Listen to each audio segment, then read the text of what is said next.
টাকা তাকে কাজ করতে পারবো না।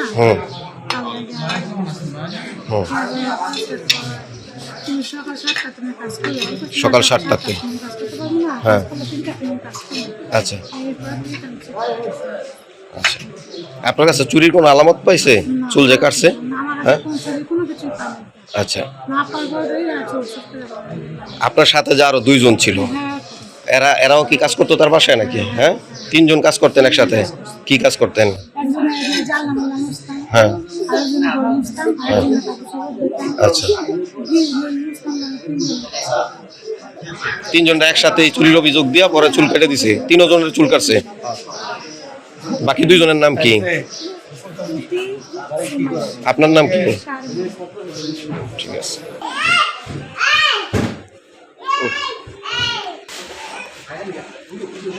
আসামি হিসাবে আমার কথা কাম না, আমি এইটাই বললাম তাইলে তো আপনি করবেন তারে ছেলে।